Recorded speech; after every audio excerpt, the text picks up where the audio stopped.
Hallelujah. Hallelujah. The importance of knowing what is Bible. ದೇವರ ವಾಕ್ಯವನ್ನು ತಿಳಿದುಕೊಳ್ಳುವ ಒಂದು ಉದ್ದೇಶ.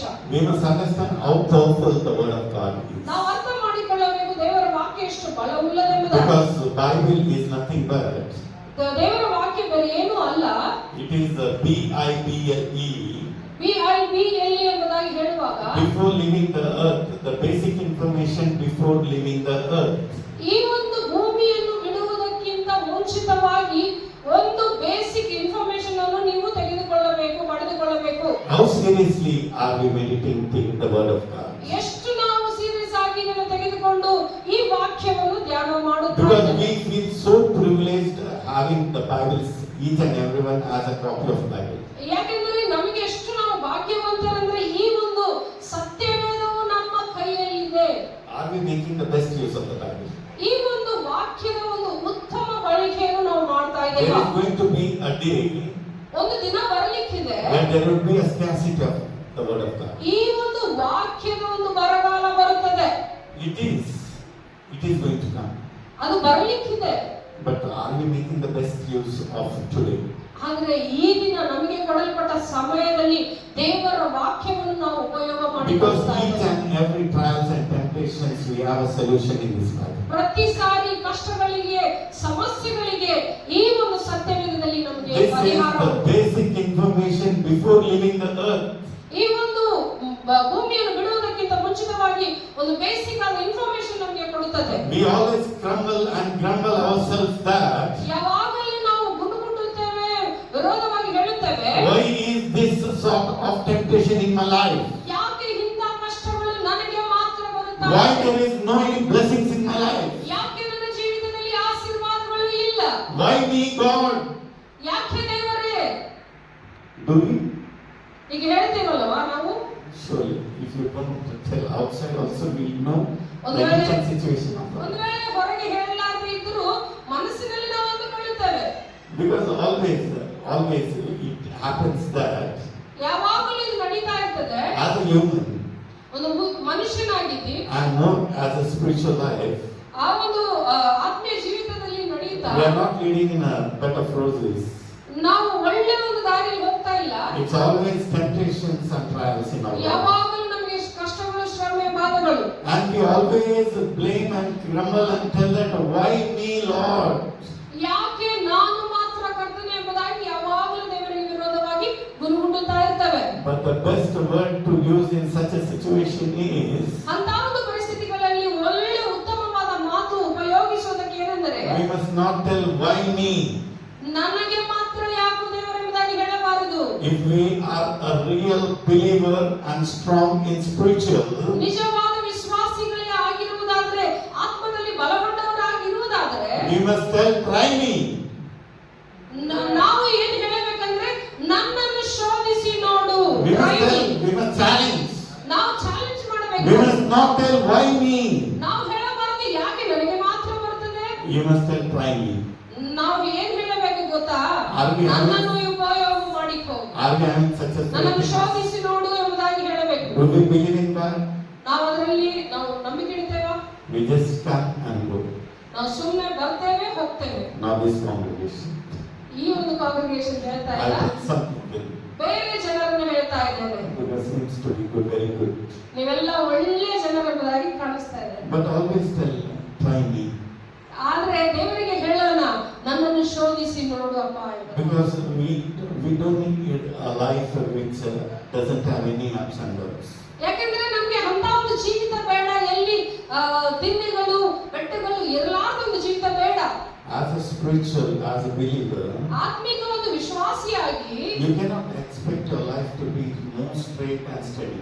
ತುಂಬಾ ಸರಳವಾಗಿ, ಸ್ಮೂತ್ ಆಗಿ ಹೋಗಬೇಕು ನಮ್ಮ ಜೀವಿತ ಎಂಬುದಾಗಿ ಎದುರು ನೋಡುವುದು ತಪ್ಪು. Because a person so beautifully says, ಒಬ್ಬ ಮನುಷ್ಯನು ಈ ರೀತಿಯಾಗಿ ಸುಂದರವಾಗಿ ಹೇಳ್ತಾ ಇದ್ದಾರೆ, brother, if you want a steady, straight life of yours, ಒಂದು ವೇಳೆ ನಿನ್ನ ಒಂದು ಜೀವಿತ ಒಂದು ಸರಳವಾದ ರೀತಿಯಲ್ಲಿ ಹೋಗಬೇಕಾದ್ರೆ, you just go and observe your ECG.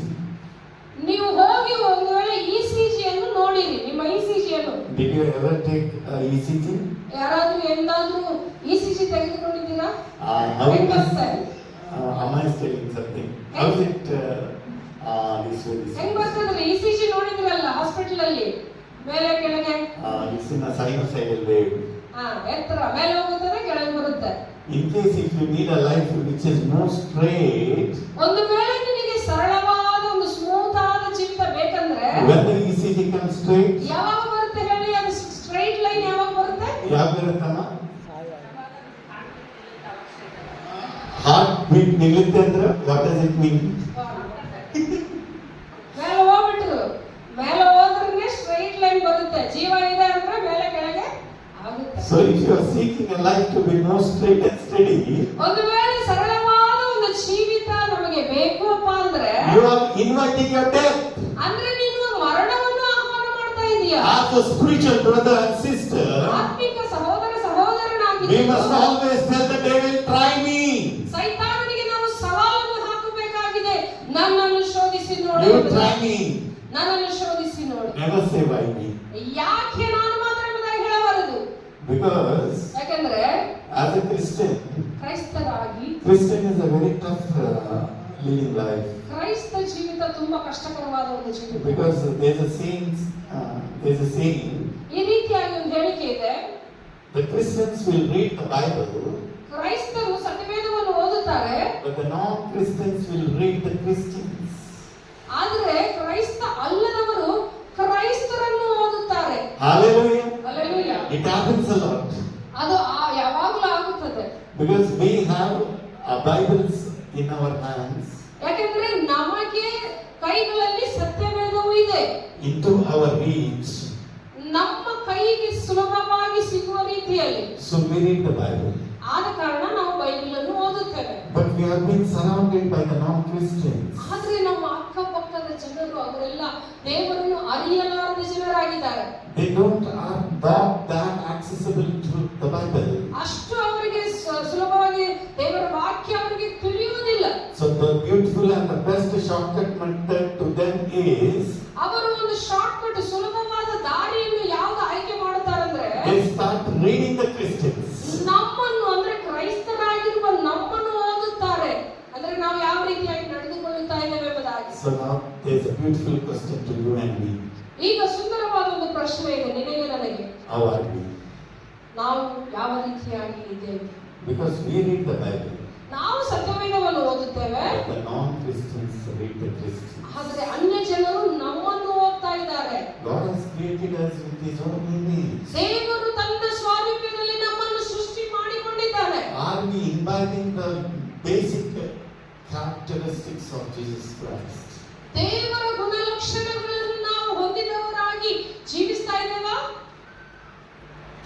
It's a question to you and me. ನಿನಗೆ ನನಗೆ ಒಂದು ಪ್ರಶ್ನೆ ಆಗಿದೆ. Because we proclaim ourselves and tell that we are Christians. ಯಾಕಂದ್ರೆ ನಾವು ಹೇಳಿಕೊಳ್ಳುತ್ತೇವೆ ತುಂಬಾ ಗರ್ವದಿಂದ ನಾವು ಕ್ರೈಸ್ತರು ಎಂಬುದಾಗಿ. So it happens a lot. ಅದ ಯಾವಾಗಲೂ ನಡೀತದೆ. Because I work for Central Railway. Central railway ಅವರು ಬ್ರದರ್ ಕೆಲಸ ಮಾಡ್ತಾ I ಇದ್ದಾರೆ. work for Indian Railways diesel shed. Indian railways ಅಲ್ಲಿ ಡೀಸೆಲ್ ಶೆಡ್ ಅಲ್ಲಿ ಕೆಲಸ ಮಾಡ್ತಾ ಇದ್ದಾರೆ. And the work spot where I work is, brother ಕೆಲಸ ಮಾಡುತ್ತಿರುವ ಸ್ಥಳದಲ್ಲಿ out of 10, I am the only Christian in my workplace. ನನ್ನ ಜೊತೆಯಲ್ಲಿರುವ ಗುಂಪಿನಲ್ಲಿ 10 ಜನರಲ್ಲಿ ನಾನು ಒಬ್ಬನೇ ಕ್ರೈಸ್ತನಾಗಿದ್ದೇನೆ. But when it comes for a prayer point or a prayer request, ಆದ್ರೆ prayer ಪಾಯಿಂಟ್ಗಳು ಪ್ರೇಯರ್ ರಿಕ್ವೆಸ್ಟ್ ಎಂಬುದಾಗಿ ಬರುವಾಗ any of the person doesn't come to all those 9 people. ಯಾವ ವ್ಯಕ್ತಿಯು 9 ಜನರ ಬಳಿಯಲ್ಲಿ ಬರುವುದಿಲ್ಲ. They directly come to us. Direct ಆಗಿ ನಮ್ಮ ಕಡೆ ಬರ್ತಾರೆ. They come and tell, brother, please pray for this particular situation. Direct ಆಗಿ ಬಂದು ಬ್ರದರ್ ಅವರೇ ಈ ಒಂದು ಕಾರ್ಯಕ್ಕಾಗಿ ಈ ವಿಷಯಕ್ಕಾಗಿ ಪ್ರಾರ್ಥಿಸಿರಿ ಅಂತ This ಹೇಳ್ತಾರೆ. is the mark what we are going to live to the society. ಇದೇ ನಾವು ಜನರ ಎದುರಿಗೆ ನಾವು ಒಂದು ಜೀವಿಸುವ ಜೀವಿತವಾಗಿರುತ್ತದೆ. How is our spiritual life? ಯಾವ ರೀತಿಯಾಗಿ ನಮ್ಮ ಆತ್ಮಿಕ ಜೀವಿತ How is our ಕಟ್ಟಲ್ಪಟ್ಟಿದೆ? spiritual life? ಯಾವ ರೀತಿಯಾಗಿ ನಮ್ಮ ಆತ್ಮಿಕ ಜೀವಿತ ಇದೆ? Because we are not being given the privilege to enjoy our lives here. ಯಾಕೆಂದ್ರೆ ನಮಗೆ ನಿನ್ನ ಜೀವಿತವನ್ನು ಸುಂದರವಾಗಿ ಅನುಭವಿಸುವ ಎಂಬ ಒಂದು ಭಾಗ್ಯ ನಮಗೆ ಕೊಡಲ್ಪಡಲಿಲ್ಲ. Because God has burdened us for a plan and purpose. ಯಾಕೆಂದ್ರೆ ದೇವರು ತನ್ನ ಉದ್ದೇಶವನ್ನು ಒಂದು ತನ್ನ ಆಲೋಚನೆಯನ್ನು ನಮ್ಮ ಮೇಲೆ ಭಾರವಾಗಿ ಇಟ್ಟಿದ್ದಾನೆ. As a Christian, as a believer, are we burdened? ನಾವು ಒಂದು ಕ್ರೈಸ್ತ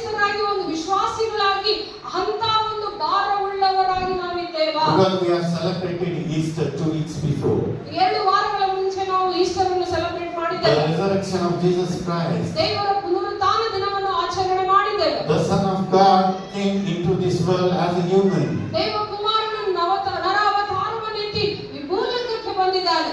Even the Son of God, Jesus Christ, ದೇವ ಕುಮಾರನು ಯೇಸು ಕ್ರಿಸ್ತನು pleaded to his Father, ಆತನ ತಂದೆಯ ಬಳಿಯಲ್ಲಿ ಬೇಡ್ತಾ ಇದ್ದಾರೆ, Father, if possible, take away, spare this cup.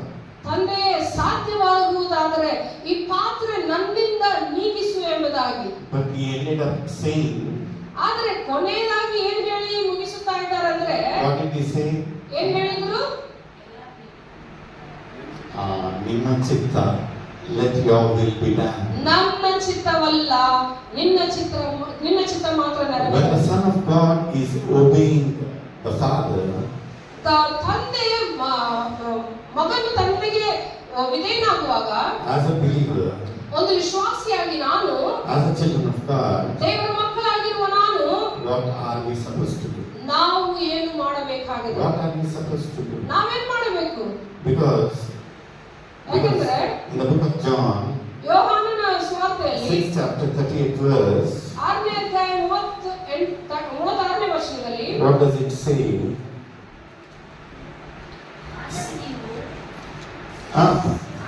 6:38. 38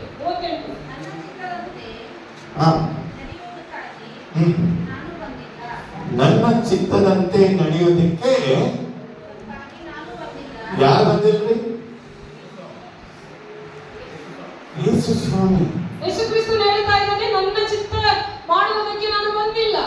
The Son of God, ಕರ್ತನ ದೇವರ ಕುಮಾರನು Jesus Christ, ಯೇಸು ಕ್ರಿಸ್ತನು he himself says, ಆತನು ಸ್ವತಃ ಹೇಳ್ತಾ ಇದ್ದಾನೆ, I have not come to do my own will, ನನ್ನ ಚಿತ್ತ ಮಾಡುವುದಕ್ಕೆ ನಾನು ಬಂದಿಲ್ಲ, but to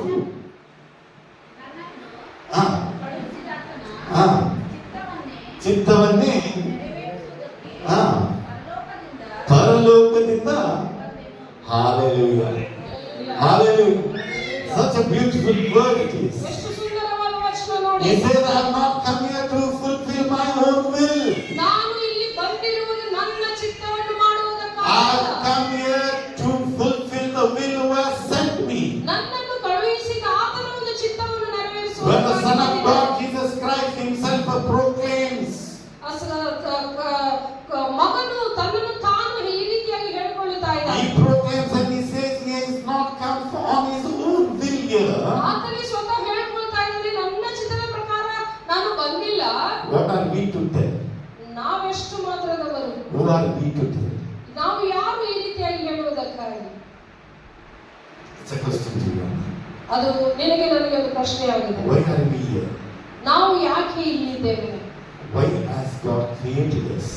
ದೇವರು ಯಾತಕ್ಕಾಗಿ ನಮ್ಮನ್ನು ಸೃಷ್ಟಿ God ಮಾಡಿದ್ದಾನೆ? has created us to glorify Him. ದೇವರು ಆತನನ್ನು ಮಹಿಮೆಪಡಿಸಬೇಕೆಂಬುದಾಗಿ ನಮ್ಮನ್ನು ಉಂಟು ಮಾಡಿದ್ದಾನೆ. Because in the book of Isaiah, ಯಾಕೆಂದ್ರೆ ಯೆಶಾಯನ ಬರೆದ ಪ್ರವಾದನೆ ಗ್ರಂಥದಲ್ಲಿ 43rd chapter, 43ನೇ ಅಧ್ಯಾಯ 7th verse, 7ನೇ ವಚನ, it 43 says, ಹೇಳುತ್ತದೆ, can anybody? 43:7 நான் என் மகிமைக்கென்று சிருஷ்டித்து உருவாக்கி படைத்து என் நாமம் தரிக்கப்பட்ட யாவரையும் கொண்டு வா என்றேன். ನನ್ನ ಮಹಿಮೆಗಾಗಿ ಯಾಕೆ ಸೃಷ್ಟಿಸಿದರೆ? ನನ್ನ ಮಹಿಮೆಗಾಗಿ. Why did God create us? ದೇವರು ಯಾಕೆ ನಮ್ಮನ್ನು ಸೃಷ್ಟಿ ಮಾಡಿದ್ದಾರೆ ಹೇಳಿ? ಯಾರ ಮಹಿಮೆಗಾಗಿ? ದೇವರ ಮಹಿಮೆಗಾಗಿ. It's for the glory of God He created. ದೇವರ ಮಹಿಮೆಗಾಗಿ ನಮ್ಮನ್ನು ಮಾಡಿದ್ದಾರೆ. But do we know why we have been created? ಆದರೆ ನಮಗೆ ಗೊತ್ತುಂಟಾ ನಾವು ಯಾಕೆ ಸೃಷ್ಟಿಸಲ್ಪಟ್ಟಿದ್ದೇವೆ Do ಎಂಬುದಾಗಿ? you know the secret why God created us? ಆ ರಹಸ್ಯ ಗೊತ್ತುಂಟಾ ಯಾಕೆ ದೇವರು ನಮ್ಮನ್ನು ಸೃಷ್ಟಿ ಮಾಡಿದ್ದಾರೆ ಎಂಬುದಾಗಿ? ಏನೋ brother, we don't know. ನಮಗೇನೋ ಗೊತ್ತಿಲ್ಲ brother. From childhood we have been coming to church. ಚಿಕ್ಕ ಪ್ರಾಯದಿಂದಲೇ ಸಭೆಗೆ ಬರ್ತಾ We ಇದ್ದೇವೆ. have been known as born Christians. ನಾವು ಹುಟ್ಟಿದಾಗಿಂದಲೇ ಕ್ರೈಸ್ತರಾಗಿ ಹುಟ್ಟಿದ್ದೇವೆ. At the age of when it comes to education, we have been educated. ನಾವು ವಿದ್ಯಾಭ್ಯಾಸವನ್ನು ಮಾಡುವ ವಯಸ್ಸು ಬಂದಾಗ ವಿದ್ಯಾಭ್ಯಾಸವನ್ನು ಮುಂದುವರಿಸ್ತಾ ಇದ್ದೇವೆ. When it comes to marriage life, you have been married. ವಿವಾಹ ಎಂಬುದಾಗಿ ಬರುವಾಗ ಮದುವೆ ಮಾಡಿಕೊಂಡು ಹೋಗ್ತಾ In ಇದ್ದೇವೆ. the process of marriage, we get children. ಆ ಒಂದು ವಿವಾಹದ ಒಂದು ದಾರಿಯಲ್ಲಿ ನಮಗೆ ಮಕ್ಕಳು ಉಂಟಾಗ್ತಾ We ಇದ್ದಾರೆ. have been blessed with the children. ಮಕ್ಕಳಿಂದ ನಾವು ಆಶೀರ್ವದಿಸಲ್ಪಟ್ಟಿದ್ದೇವೆ. We have been burdened as father and mother. ನಾವು ತಂದೆ ತಾಯಿಗಳಾಗಿ ಭಾರವನ್ನು ನಾವು ಹೊರುತ್ತಾ ಇದ್ದೇವೆ. We take good care of the children. ನಾವು ಒಳ್ಳೆ ರೀತಿಯಲ್ಲಿ ನಮ್ಮ ಮಕ್ಕಳ ಕಾಳಜಿಯನ್ನು ವಹಿಸುತ್ತೇವೆ. We give them good education. ಒಳ್ಳೆಯ ಒಂದು ಅವರಿಗೆ ವಿದ್ಯಾಭ್ಯಾಸವನ್ನು ಕೊಡಿಸುತ್ತೇವೆ. And look that they settle in their life. ಅವರು ತಮ್ಮ ತಮ್ಮ ಜೀವಿತದಲ್ಲಿ ಸ್ಥಿರವಾಗಿರುತ್ತಾರೆ ಎಂಬುದಾಗಿ ನಾವು ಅದನ್ನು ನೋಡಿಕೊಳ್ಳುತ್ತೇವೆ. This is the process of life. ಇದೇ ಒಂದು ಜೀವನದ ಒಂದು ಶೈಲಿಯಾಗಿರುತ್ತದೆ. But where is God? ದೇವರು ಇದರ ಮಧ್ಯದಲ್ಲಿ ದೇವರು ಎಲ್ಲಿದ್ದಾರೆ? Where is God? ದೇವರು ಎಲ್ಲಿದ್ದಾರೆ? Do you know the secret why God created us? ರಹಸ್ಯ ಗೊತ್ತಾ? ದೇವರು ಯಾಕೆ ನಮ್ಮನ್ನು ಸೃಷ್ಟಿ ಮಾಡಿದ್ದಾರೆ ಎಂಬುದಾಗಿ. God is only meant on Sundays. ಬರೀ ಭಾನುವಾರ ದಿನಕ್ಕೆ ಮಾತ್ರ ದೇವರ? It feels very shameful to tell about this. ಈ ರೀತಿಯಾಗಿ ಹೇಳಿಕೊಳ್ಳುವುದಕ್ಕೆ ನಾಚಿಕೆ ಪಡಬೇಕಾಗಿದೆ. Sorry if I have used the wrong word. ಇಲ್ಲ, ನಾನು ಒಂದು ವೇಳೆ ದಯಮಾಡಿ ಕ್ಷಮಿಸಿ, ಒಂದು ವೇಳೆ ತಪ್ಪಾದ ಮಾತನ್ನು ಹೇಳಿದ್ದೇನೆ ಏನೋ. Because it pains a lot. ಯಾಕೆಂದ್ರೆ ತುಂಬಾ ಬಾಧೆಯನ್ನು ನೋವನ್ನುಂಟು As a believer, ಒಬ್ಬ ವಿಶ್ವಾಸಿಗಳು, as a children of God, ದೇವರ ಮಕ್ಕಳಾಗಿ we don't know why are we created. ಯಾಕೆ ನಾವು ಸೃಷ್ಟಿಸಲ್ಪಟ್ಟಿದ್ದೇವೆ ಎಂಬುದಾಗಿ ನಮಗೆ ಗೊತ್ತಿಲ್ಲ. And what is the priority we are giving to God? ದೇವರಿಗೆ ಕೊಡುವ ಒಂದು ಪ್ರಥಮ ಸ್ಥಾನವು ಏನೆಂಬುದಾಗಿ ಗೊತ್ತಿಲ್ಲ. There is no respect and reverence given to God. ದೇವರಿಗೆ ಒಂದು ಗೌರವ ಮರ್ಯಾದೆಯನ್ನು ಸಲ್ಲಿಸುತ್ತಾ ಇಲ್ಲ. What are we trying to do? ನಾವು ಏನು ಮಾಡಲಿಕ್ಕೆ ಬಯಸುತ್ತಾ ಇದ್ದೇವೆ? Because as pastor says, the second coming is very near. Pastor ಹೇಳುವ ಪ್ರಕಾರ ದೇವರ ಬರೋಣ ತುಂಬಾ ಹತ್ತಿರವಾಗಿದೆ. Are we prepared? ನಾವು ಸಿದ್ಧರಾಗಿದ್ದೇವಾ? Do we meditate what is in the word of God? ದೇವರ ವಾಕ್ಯದಲ್ಲಿ ಬರೆಯಲ್ಪಟ್ಟ ಸತ್ಯವೇದದಲ್ಲಿ ಬರೆಯಲ್ಪಟ್ಟದನ್ನು ನಾವು ಅದನ್ನು ಧ್ಯಾನ ಮಾಡ್ತಾ ಇದ್ದೇವೆ. Because we have recently tasted the pandemic.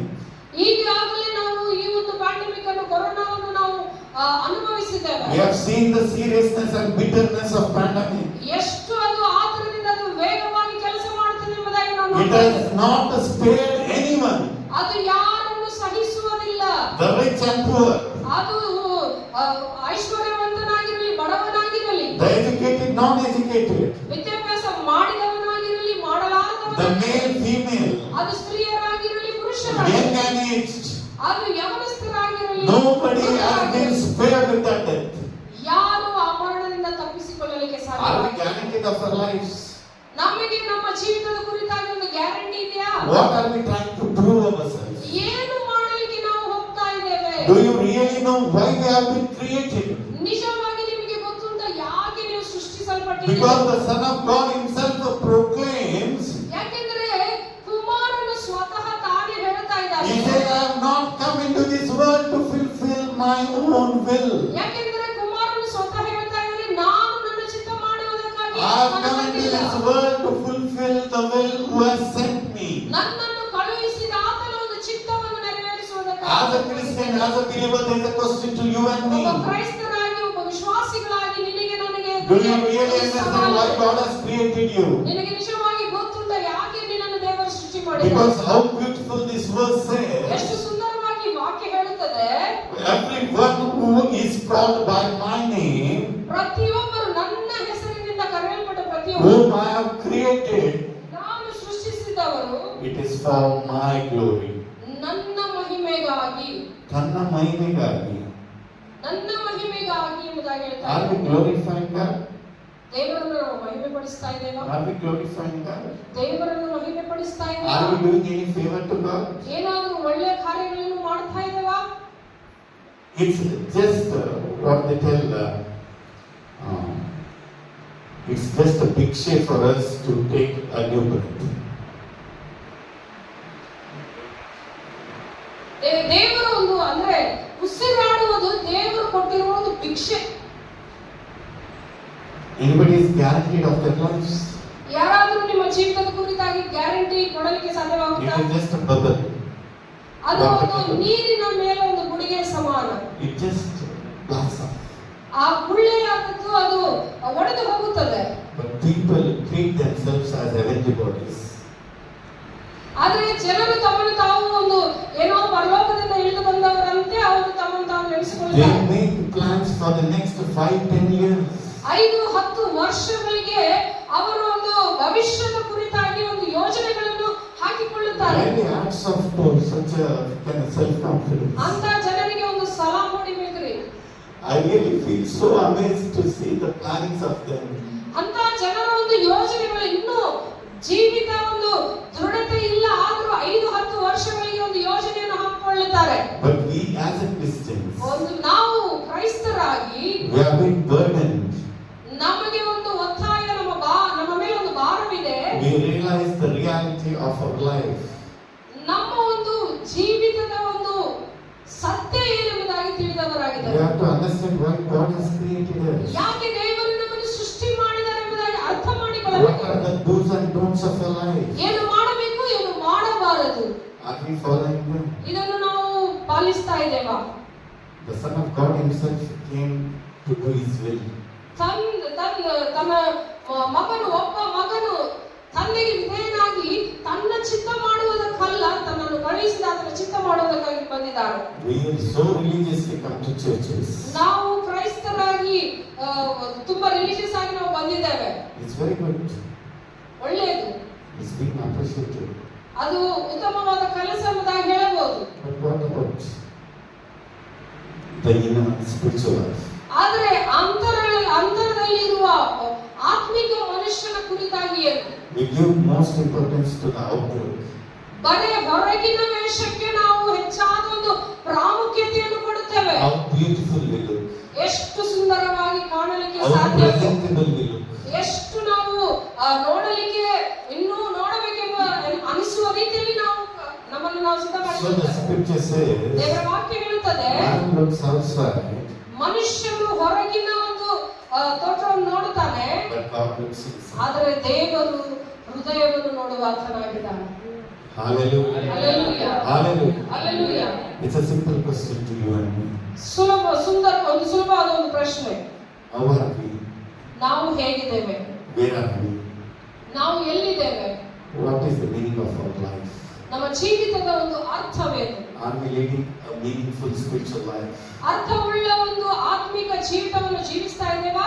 It is not how beautiful we have led our life, ಎಷ್ಟು ಸುಂದರವಾಗಿ ಇಷ್ಟರವರೆಗೆ ಜೀವಿಸಿದ್ದೇವೆ how ಎಂಬುದಾಗಿ ಅಲ್ಲ, lengthy we have led our life, ಎಷ್ಟು ದೀರ್ಘಕಾಲ ನಾವು ಜೀವಿಸಿದ್ದೇವೆ ಎಂಬುದಾಗಿ ಅಲ್ಲ, how spiritually we have led our life. ಎಷ್ಟು ಆತ್ಮಿಕವಾಗಿ ನಾವು ಜೀವಿಸಿದ್ದೇವೆ What ಎಂಬುದಾಗಿ. is the belief we carry? ನಾವು ಹೊರುವ ಒಂದು ನಂಬಿಕೆ ಏನಾಗಿದೆ? We pray, ನಾವು ಪ್ರಾರ್ಥಿಸುತ್ತೇವೆ, we really pray, ನಾವು ಪ್ರಾರ್ಥಿಸ್ತಾ ಇದ್ದೇವೆ. we really believe that God has answered our prayer. ನಿಜವಾಗಿ ನಾವು ದೇವರು ನನ್ನ ಪ್ರಾರ್ಥನೆಗಳಿಗೆ ಸದುತ್ತರ ಕೊಟ್ಟಿದ್ದಾನೆ ಎಂಬುದಾಗಿ ನಂಬುತ್ತೇವಾ? ಏನು ಬ್ರದರ್ ಗೊತ್ತಿಲ್ಲ. We pray regularly, pray, ಪ್ರತಿದಿನ ಪ್ರಾರ್ಥನೆ ಮಾಡುತ್ತೇವಲ್ವಾ? but we do believe that God has answered our prayers. ನಾವು ಆದ್ರೆ ಬಯಸುತ್ತೇವ ನಾವು ನಮ್ಮ ಪ್ರಾರ್ಥನೆಗಳಿಗೆ ದೇವರು ಸದುತ್ತರವನ್ನು ಕೊಟ್ಟಿದ್ದಾನೆ We ಎಂಬುದಾಗಿ? have to pray in such a way ಈ ರೀತಿಯಾಗಿ ನಾವು ಪ್ರಾರ್ಥಿಸಬೇಕು, that really God has answered our prayers. ದೇವರು ನಮ್ಮ ಒಂದು ಪ್ರಾರ್ಥನೆಗಳಿಗೆ We have ನಿಜವಾಗಿ ಸದುತ್ತರವನ್ನು to carry ಕೊಟ್ಟಿದ್ದಾನೆ. such kind of a faith in our spiritual ಅಂತ life, ಒಂದು ವಿಶ್ವಾಸವನ್ನು ನಾವು ಹೊತ್ತುಕೊಂಡು ಹೋಗಬೇಕಾಗಿದೆ. because each and every person in this room, ಯಾಕಂದ್ರೆ ಈ ಒಂದು ಸ್ಥಳದಲ್ಲಿರುವ ಪ್ರತಿಯೊಬ್ಬರು we need our life to be prospered and have a successful life. ನಮ್ಮ ಒಂದು ಜೀವಿತವಾದ ವೃದ್ಧಿಯಾಗಬೇಕು, ನಾವು ನಮ್ಮ ಜೀವಿತದಲ್ಲಿ ಸಾಫಲ್ಯತೆಯನ್ನು ಕಾಣಬೇಕೆಂಬುದಾಗಿ ಇಷ್ಟಪಡ್ತಾ ಇದ್ದೇವೆ. If we personally ask each and everyone separately, ಪ್ರತಿಯೊಬ್ಬರನ್ನು ನಾವು ವೈಯಕ್ತಿಕವಾಗಿ ಒಂದು ವೇಳೆ ಕೇಳುವುದಾದರೆ, brother or sister, what do you need in your life? ಸಹೋದರನೇ ಸಹೋದರಿಯೇ ನಿನ್ನ ಜೀವಿತದಲ್ಲಿ ನಿನಗೆ ಏನು ಬೇಕು ಎಂಬುದಾಗಿ ಕೇಳುವುದಾದ್ರೆ, They always say, ಯಾವಾಗಲೂ ಹೇಳುವ ಒಂದು ಕಾರ್ಯ, I need to be more successful in life. ನನ್ನ ಜೀವಿತದಲ್ಲಿ ಸಾಫಲ್ಯತೆಯನ್ನು ಸಕ್ಸಸ್ ಅನ್ನು ಕಾಣಬೇಕೆಂಬುದಾಗಿ ಹೇಳುತ್ತೇವೆ. I want my life to prosper. ನನ್ನ ಜೀವಿತವು ಅಭಿವೃದ್ಧಿಕರವಾಗಿ ಆಶೀರ್ವಾದಕರವಾಗಿರಬೇಕೆಂಬುದಾಗಿ. ಹೌದಾ? If anybody sincerely asks me, I would tell the same. ನನ್ನನ್ನು ಯಾರಾದರೂ ಕೇಳುವುದಾದ್ರೆ ನಾನು ಹಾಗೆ ಹೇಳಿಬಿಡುತ್ತೇನೆ. But to have a successful and a prosperous life, ಒಂದು ವೇಳೆ ನಿಮಗೆ ಒಂದು ಅಂತ ಒಂದು ಸಾಫಲ್ಯ ಒಂದು ಜೀವಿತ ಬೇಕು, ಆಶೀರ್ವಾದ ಅಭಿವೃದ್ಧಿಕರವಾದ ಜೀವಿತ ಬೇಕು ಯಾಕಂದ್ರೆ This is the secret what the ಇದೇ scripture says. ಇದೇ ರಹಸ್ಯವಾಗಿದೆ. Joshua chapter 1 and verses 8. ಯೆಹೋಶುವನ ಪುಸ್ತಕ 1ನೇ ಅಧ್ಯಾಯ 8ನೇ ವಚನ. Can anybody read out for me? ಯೆಹೋಶುವ First chapter 1ನೇ ಅಧ್ಯಾಯ 8ನೇ ವಚನ. ಸಜ್ಜೋರಾಗಿ ಓದಿಮ್ಮ. ಈ ಧರ್ಮಶಾಸ್ತ್ರವು ಯಾವಾಗಲೂ ಏನಿರ್ಬೇಕಂದ್ರಿ? Nowadays what is in our Bible? ಇದರಲ್ಲಿ ನಮ್ಮ ಬಾಯಲ್ಲಿ ಏನಿದೆ ಹೇಳಿ?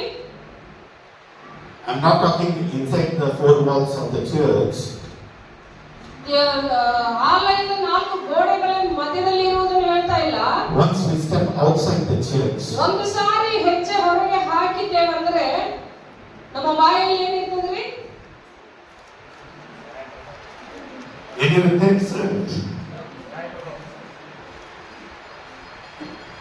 I don't want to mention some things.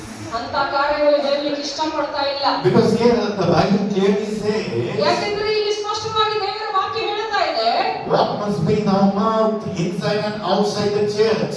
ಏನು ನಮ್ಮ ಬಾಯಲ್ಲಿ ಇರಬೇಕು, ಸಭೆಯ ಒಳಗೆ ಆಗಿರಲಿ ಹೊರಗೆ ಆಗಿರಲಿ. Famous believer says, ಒಬ್ಬ ಫೇಮಸ್ ಬಿಲೀವರ್ ಹೇಳ್ತಾರೆ, it is not how good and how spiritual you are within the church. ನೀನು ಸಭೆ ಒಳಗೆ ಎಷ್ಟು ನೀನು ಆತ್ಮಿಕವಾಗಿ ಇದೆಯಾ ಎಂಬುದು ಅಲ್ಲ. The perfect spiritual person is outside the church.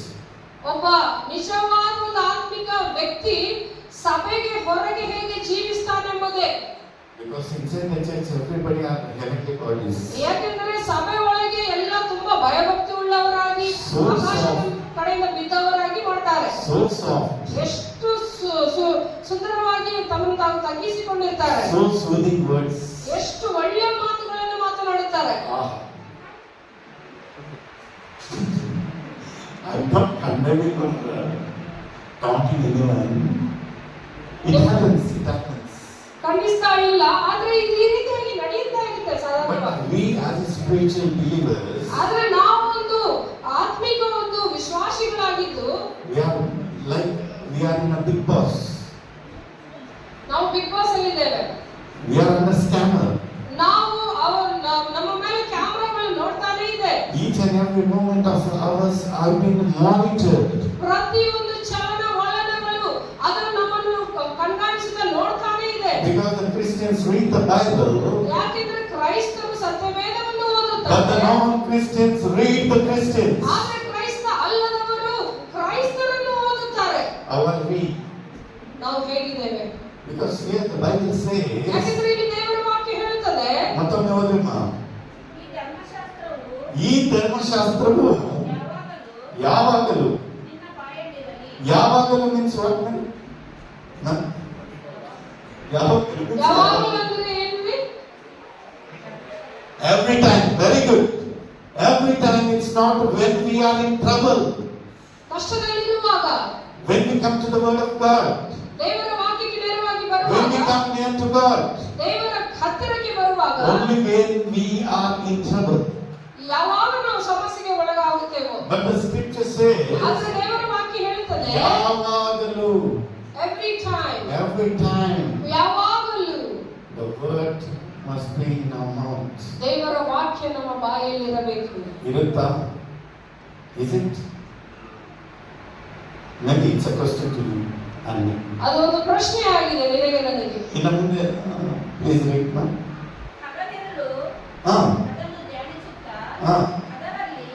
ಯಾವಾಗ ಧ್ಯಾನಿಸಿ ಮಾಡಬೇಕು? When to meditate? Only on Sundays. ಭಾನುವಾರ ಮಾತ್ರನಾ? Only in the family prayers. ಕುಟುಂಬದ ಪ್ರಾರ್ಥನೆಯಲ್ಲಿ ಮಾತ್ರ ಧ್ಯಾನ ಮಾಡಬೇಕಂತ Only in ಇದೆಯಾ? cottage prayers.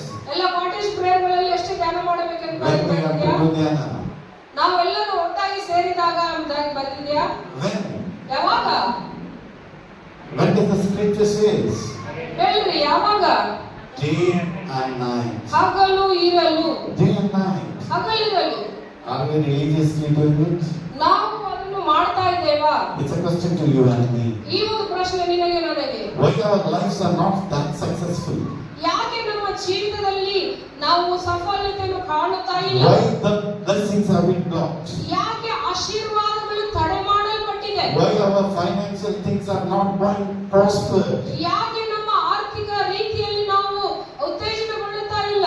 Because we are not meditating the word of God day and night. ಯಾಕೆಂದ್ರೆ ದೇವರ ವಾಕ್ಯವನ್ನು ಹಗಲು ರಾತ್ರಿ ನಾವು ಧ್ಯಾನ ಮಾಡುತ್ತಾ ಇಲ್ಲ. We have certain limitations in our spiritual life. ನಮಗೆ ಕೆಲವು ಮಿತಿಗಳಿದೆ ಕ್ರೈಸ್ತವ ಜೀವಿತದಲ್ಲಿ. Only the Bible has to be opened in the presence of the church and the pastor.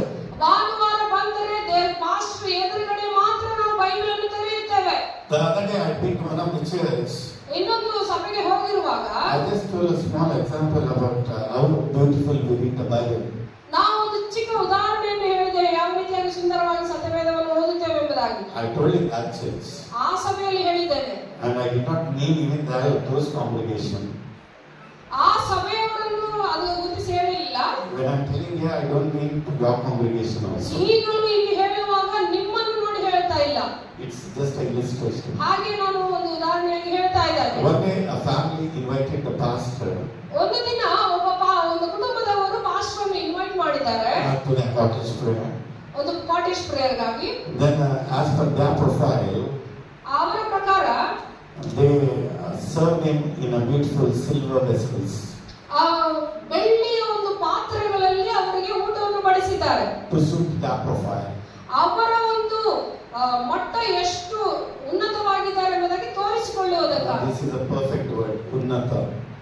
ಎಷ್ಟು ಉನ್ನತವಾಗಿದ್ದಾರೆ ಎಂಬುದಾಗಿ ತೋರಿಸಿಕೊಳ್ಳುವುದಕ್ಕಾಗಿ. Because we like to flaunt ourselves to show our profile. ನಮ್ಮನ್ನು ನಾವು ತೋರಿಸಿಕೊಳ್ಳುವ ದಿಮಾಕು ತೋರಿಸಿಕೊಂತಾರಲ್ಲ, ನಾವು ಎಷ್ಟು high ಆಗಿದ್ದೇವೆ ಎಂಬುದಾಗಿ. So normally to their profile, ಅವರ ಒಂದು ಮಟ್ಟಕ್ಕೆ they could have served in any of the crockery or fiber vessels. ಯಾವ ಒಂದು ಕ್ರಾಕರಿಯಲ್ಲಿ ತಟ್ಟುಗಳಲ್ಲಿ ಕೊಟ್ಟಿದ್ರೆ ಉತ್ತಮವಾಗಿರ್ತಿತ್ತು. But to suit their profile, ಆದರೆ ತಮ್ಮ ಒಂದು ಸ್ಥಾನವನ್ನು ಅವರು ಅದನ್ನು ಸಮಾನ ಮಾಡಿಕೊಳ್ಳುವುದಕ್ಕಾಗಿ ಏನ್ ಮಾಡ್ತಾ ಇದ್ದಾರೆ? they served them in silver vessels. ಬೆಳ್ಳಿ ಪಾತ್ರೆಗಳಲ್ಲಿ ಅವರು ಊಟವನ್ನು ಬಡಿಸ್ತಾ ಇದ್ದಾರೆ. Then after the ಊಟ ಆದ ನಂತರ they came to the desert gulab jamun ice cream. Gulab jam ice cream ತಿನ್ನುವ ಸಮಯ ಬಂದಿದೆ. And that one they served in a silver bowl. ಅದು ಸಹ ಸಿಲ್ವರ್ ಬೌಲ್ಗಳಲ್ಲಿ ಸ್ಪೂನ್ಗಳನ್ನು ಬಡಿಸಿದ್ದಾರೆ.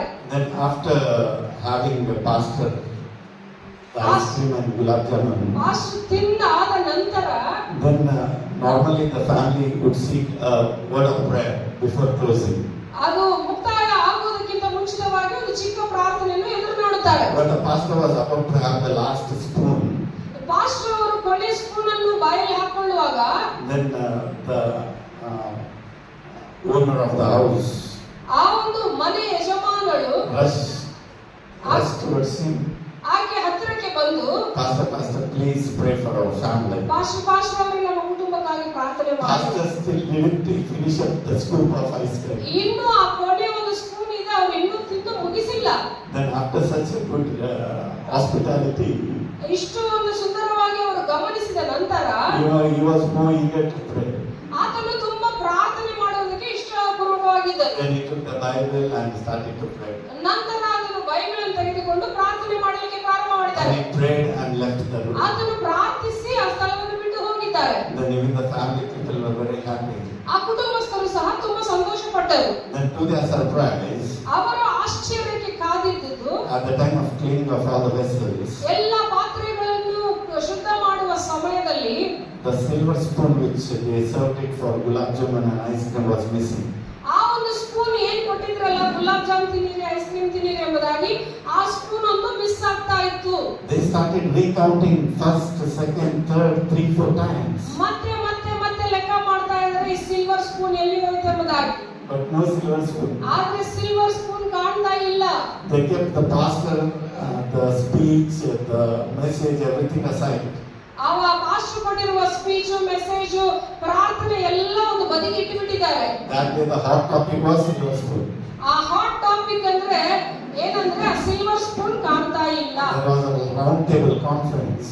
ಒಂದು ರೌಂಡ್ ಟೇಬಲ್ ಕಾನ್ಫರೆನ್ಸ್ ತರ ಮಾಡಿಬಿಟ್ಟಿದ್ದಾರೆ. And all the family members they were discussing.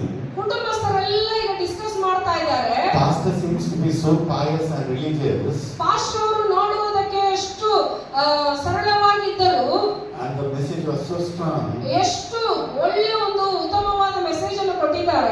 closing prayer was so strong.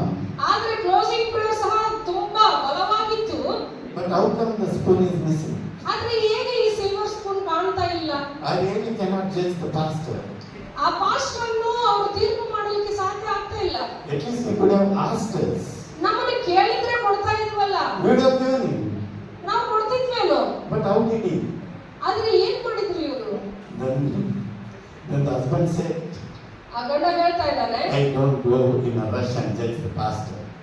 ನೀನು ಇರುವ ಸಿಟಿನಲ್ಲಿ ಹೋಗಿ ಅವರನ್ನು ನೀನು ತೀರ್ಪು ಮಾಡಬೇಡ. You can check it to be here. ಅದಾದ ನಂತರ ಅಲ್ಲೇ ಹುಡುಕಾಡೋಣ ಸಿಗುತ್ತದೆ ಎಂಬುದಾಗಿ. Then the second day, ಎರಡನೇ ದಿನದಲ್ಲಿ the wife kept the maid aside. ಆ ಒಂದು ಪಾತ್ರೆ ತೊಳೆಯುವ ಆಕೆಯನ್ನು ಮನೆ ಕೆಲಸ ಮಾಡುವವರನ್ನು ಆಚೆ ಇಟ್ಟು She became a maid. ಆಕೆ ಕೆಲಸದವಳಾಗಿ ಬಿಟ್ಟಿದ್ದಾಳೆ. She keenly observed each and every vessel. ಪ್ರತಿಯೊಂದು ಪಾತ್ರೆಯನ್ನು ಆಕೆ ಗಮನಿಸ್ತಾ ಇದ್ದಾಳೆ. But due to bad luck, the spoon was missing. ಆದ್ರೆ ಇನ್ನೂ ಆ ಸ್ಪೂನ್ ಕಾಣ್ತಾ ಇಲ್ಲ, ಬೆಳ್ಳಿ spoon. Then she went and told her husband, ಆ ನಂತರ ಆಕೆ ಹೋಗಿ ಗಂಡನ ಬಳಿಯಲ್ಲಿ ಹೇಳಿದ್ದಾಳೆ, today I want to ask the pastor. ಇವತ್ತಿನ ದಿನ ಪಾಸ್ಟರ್ ಅವರನ್ನು Then ಕೇಳೇಬಿಟ್ಟಿದ್ದೇನೆ. he told, don't be in a hurry. ಅವ್ರು ಹೇಳ್ತಾ ಇದ್ದಾರೆ, ತೊಂದರೆ ಪಡಬೇಡ, Take some time ಸ್ವಲ್ಪ ಸಮಯ ತೆಗೆದುಕೋ, and give some time to the pastor. ಸ್ವಲ್ಪ ಸಮಯ ಪಾಸ್ಟರ್ಗೆ ಕೊಡೋಣ. So on that day, on Sunday, ಭಾನುವಾರ ದಿನದಲ್ಲಿ pastor as usual ಪಾಸ್ಟರ್ ಯಥಾ ಪ್ರಕಾರವೇ was giving such a strong message, ಒಂದು ಒಳ್ಳೆ ಸ್ಟ್ರಾಂಗ್ ಆದ ಒಂದು ಮೆಸೇಜ್ ಅನ್ನು ಕೊಡ್ತಾ such a spiritual filled strong message. ಅಂತ ಒಂದು ಆತ್ಮಿಕ ಭರಿತವಾದ ಒಂದು ಸಂದೇಶವನ್ನು ಕೊಡ್ತಾ ಇದ್ರು. But this lady, ಆದ್ರೆ ಈ ಸ್ತ್ರೀಯು no strong message. ವಾಕ್ಯವನ್ನು ಕೇಳಿಸ್ಕೊಳ್ತಾ ಇಲ್ಲ. She is only having a vision of silver spoon. ಅವರ ಕಣ್ಣಿ ಎದುರಿಗೆ ಇರುವುದು ಬೆಳ್ಳಿಯ ಸ್ಪೂನ್ ಕಾಣ್ತಾ ಇಲ್ಲ. So how strong the message is? No. ಎಷ್ಟು ಬಲವಾಗಿ ದೇವರ ವಾಕ್ಯ ಬೋಧಿಸ್ತಾ ಇದ್ರೆ ಅದರ ಬಗ್ಗೆ ಗಮನ She is just ಹೋಗಲಿಲ್ಲ. having the vision of the spoon. ಹಾಗೆ ಕಣ್ಣಿನ ಎದುರಿಗೆ ಸಿಲ್ವರ್ ಸ್ಪೂನ್ ಕಾಣ್ತಾ ಇಲ್ಲ. Okay, 1 week passed away. ಒಂದು ವಾರ ಹೋಯ್ತ್ರಿ, Second week came. ಎರಡನೇ ವಾರ ಬಂತು, Again same strong message. ಮತ್ತೆ ಅದೇ ಬಲವಾದ ಒಂದು ಸಂದೇಶ, Again same vision. ಅದೇ ಒಂದು ದರ್ಶನ. What vision? ಏನು ದರ್ಶನ? Silver spoon. ಸಿಲ್ವರ್ ಸ್ಪೂನ್ ಕಾಣ್ತಾ ಇಲ್ಲ. Third week came. ಮೂರನೇ ವಾರ ಬಂತು. Then this husband was irritated. ಈ ಒಂದು ಗಂಡನಿಗೆ ತುಂಬಾ He ಸಿಟ್ಟುಕೊಂಡವನಾಗಿ, told, why not you ask ಯಾಕೆ ಕೇಳಬಾರ್ದು, ಕೇಳೇ ಬಿಡು, and break the ice? Just conclude it. He told. ಹೋಗಿ ಆ ವಿಷಯ ಏನೆಂಬುದಾಗಿ ಪಟ್ಟಣ ಒಡೆದು ಮುಗಿಸ್ಬಿಡು ಅದನ್ನ. So again prestige issue, na? ಅದೊಂದು ಪ್ರೆಸ್ಟೀಜ್ ಇಶ್ಯೂ ಆಗ್ಬಿಡ್ತದಲ್ಲ. ಮತ್ತೆ Yes, they have to maintain the profile. ಅವರ ಒಂದು ತನ್ನ ಸ್ಥಾನಮಾನವನ್ನು ಅವರು ಇಟ್ಟುಕೊಳ್ಳಬೇಕಲ್ವಾ. This time after the theft or the loss of that silver spoon, ಈ ಸಮಯದಲ್ಲಿ ಆ ಕಳ್ಳತನ ಆದ ನಂತರ the pastor from dinner he came to tea. ಈಗ ಊಟ ಬಡಿಸ್ತಾ ಇಲ್ಲ ಅವರಿಗೆ, ಈಗ ಟೀಗೆ ಬಂದಿದೆ. So he was invited on a tea. ಅವರ ಪರಿಸ್ಥಿತಿ ಹೇಗೆ ಬಂತು ನೋಡ್ರಿ, ಪಾಪ ಟೀಗೆ ಅವರನ್ನು ಆಹ್ವಾನ ಮಾಡಿದ್ದಾರೆ. Then even the pastor was confused. Pastor ಅವರಿಗೆ ಕನ್ಫ್ಯೂಸ್ He ಆಗ್ಬಿಟ್ಟಿದೆ. was expecting something more. ಏನೋ ಉತ್ತಮವಾಗಿ ಅವರು ಪಾಪ ಎದುರು ನೋಡ್ತಿದ್ರೇನೋ. Because normally after dinner they expect something more. ಆ ಊಟ ಆದ ನಂತರ ಏನೋ ಒಂದು ಎದುರು ನೋಡುತ್ತಾರೆ. But here the things were deteriorating. ಎಲ್ಲ ಈಗ ಈ ಪರಿಸ್ಥಿತಿಗಳಲ್ಲಿ ಎಲ್ಲ ಕೀಳ್ಮಟ್ಟಕ್ಕೆ ಹೋಗ್ತಾ ಇದೆ ಹೊರತು He was invited for the tea. ಈಗ ಅವರು ಚಾಗೆ ಮಾತ್ರ ಅವರು ಆಹ್ವಾನ ಅಂತ ಆಗಿದ್ದಾರೆ. Then as they were having the tea, tea ಕುಡಿಯುವ ಸಮಯದಲ್ಲಿ she started speaking casually. ಸಾಧಾರಣವಾಗಿ ಅವರು ಮಾತನಾಡಲಿಕ್ಕೆ ಪ್ರಾರಂಭ ಮಾಡಿದ್ದಾರೆ. She told pastor last time when you visited our house, ಆಕೆ ಹೇಳಿದ್ದಾಳೆ, ಪಾಸ್ಟರ್ ಅವರೇ ಹೋದ್ ಸಾರಿ ನೀವು ನಮ್ಮ ಮನೆಗೆ ಬಂದಾಗ we were so blessed. ನಾವು ತುಂಬಾ ಆಶೀರ್ವಾದ ಹೊಂದಿದ್ದೇವೆ. What a beautiful message. ಎಷ್ಟು ಸುಂದರವಾದ ಒಂದು ಮೆಸೇಜ್ ಆಗಿತ್ತು. Then he started telling, ನಂತರ ಅವರು ಹೇಳಿಕೆ ಪ್ರಾರಂಭ ಮಾಡಿದ್ದಾರೆ, Ma, that's my job. ಅದು ನನ್ನ ಕರ್ತವ್ಯ, I've been burdened to do it. ನನಗೆ ಆ ಒಂದು ಭಾರ ಇದೆ, ನಾನು ಅದು ಮಾಡಲೇಬೇಕು. But rare of the rarest congregation, ಆದ್ರೆ ಸಭೆಯಲ್ಲಿ ಇರುವ ಜನರಲ್ಲಿ only few maintain such a hospitality. ಆದ್ರೆ ಕೆಲವರು ಮಾತ್ರ ಇಂಥ ಒಂದು ಅಂದ್ರೆ ಔತಣ ಕೊಡುವುದು, ಊಟ ಬಡಿಸುವುದು, ಇಂಥ ಕಾರ್ಯಗಳನ್ನು I ಮಾಡ್ತಾರೆ. cannot forget your hospitality. ಅಯ್ಯೋ, ನಿಮ್ಮ ಒಂದು ಈ ಒಂದು ಆಹ್ವಾನವನ್ನು ನಾನು ಮರೆಯಲಾರೆ ಎಂಬುದಾಗಿ In ಹೇಳ್ತಾ my ಇದ್ದಾರೆ. lifetime, first I have been served with silver spoon and silver vessels. ನನ್ನ ಜೀವಿತದಲ್ಲಿ, ಇಡೀ ಜೀವಿತದಲ್ಲಿ ಮೊಟ್ಟ ಮೊದಲನೇ ಬಾರಿ ಇಂಥ ಒಂದು ಬೆಳ್ಳಿ ಪಾತ್ರೆಗಳಲ್ಲಿ ನಾನು ಊಟ ಮಾಡಿದ್ದೇನೆ. This lady got a time to ask. ಈ ಸ್ತ್ರೀಗೆ ಇದು ತಕ್ಕ ಸಮಯ ಎಂಬುದಾಗಿ ಪಾಯಿಂಟ್ ಸಿಕ್ಕಿತ್ರಿ. Pastor himself came into that line. Pastor ಅವರು ಹೇಗೆ ಈ ಮ್ಯಾಟರ್ ಗೆ ಕರ್ಕೊಂಡು ಬರ್ಬೇಕಂದ್ರೆ ಅವರೇ Yeah, ಸಿಕ್ಕಿದ್ದಾರೆ. Pastor, the same thing I wanted to ಹೌದು do. ಪಾಸ್ಟರ್ ಅವರೇ, ಇದರ ಕುರಿತಾಗಿ ಮಾತನಾಡಬೇಕು ನಾನು. Please don't mistake. ತಪ್ಪಾಗಿ ಅರ್ಥ ಮಾಡಿಕೊಳ್ಳಬೇಡಿರಿ. On that day last school when you were having that ice cream and gulab jamun. ಆ ದಿನದಲ್ಲಿ ಕೊನೆ ಸಾರಿ ಆ ಗುಲಾಬ್ ಜಾಮ್ ಮತ್ತು ಐಸ್ ಕ್ರೀಮ್ ತಿನ್ನುವ ಸಮಯದಲ್ಲಿ So beautiful, so soothing taste. ಹೌದು ಚೆನ್ನಾಗಿತ್ತು, ತುಂಬಾ ಒಳ್ಳೆಯ ಒಂದು ರುಚಿಯಾಗಿತ್ತು ಎಂಬುದಾಗಿ ಹೇಳ್ತಾ ಇದ್ರು. Yeah, Pastor, I'm talking about the same. ಹೌದು ಪಾಸ್ಟರ್ ಅವರೇ, ಅದರ ಕುರಿತಾಗಿ ಮಾತಾಡ್ತಾ ಇದ್ದೇನೆ. But I really feel bad that I was missing that spoon. ಆದ್ರೆ ನನಗೆ ಕಷ್ಟ ಏನಪ್ಪಾ ಅಂದ್ರೆ ಆ ಸ್ಪೂನ್ ಈಗ ಕಾಣ್ತಾ ಇಲ್ಲ ಪಾಸ್ಟರ್ ಅವರೇ. Pastor told.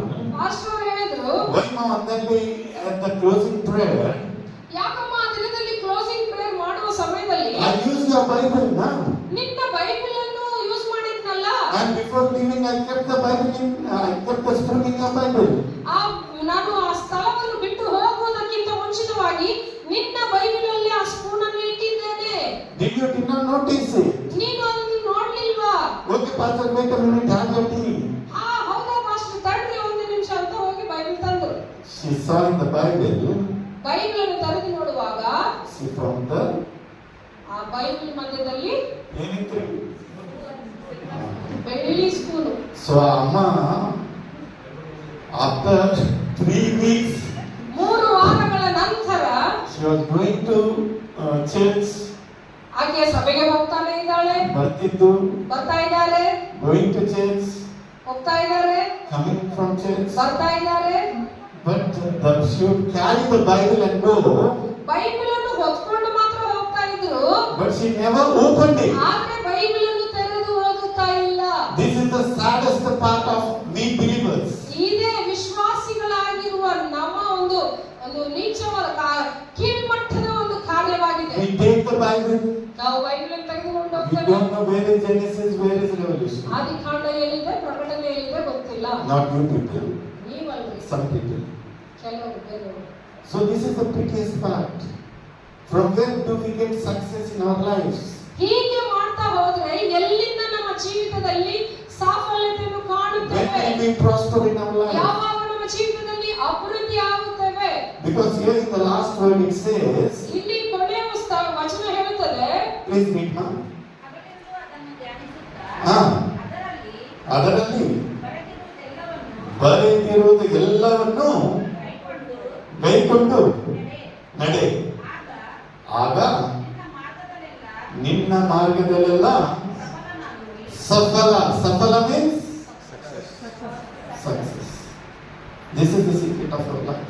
ಇದೇ ನಮ್ಮ ಜೀವಿತದ ಒಂದು ರಹಸ್ಯವಾಗಿದೆ. If your life has to be more successful, ನಿಮ್ಮ ಜೀವಿತದಲ್ಲಿ ಸಾಫಲ್ಯತೆಯನ್ನು ಕಾಣಬೇಕಾ?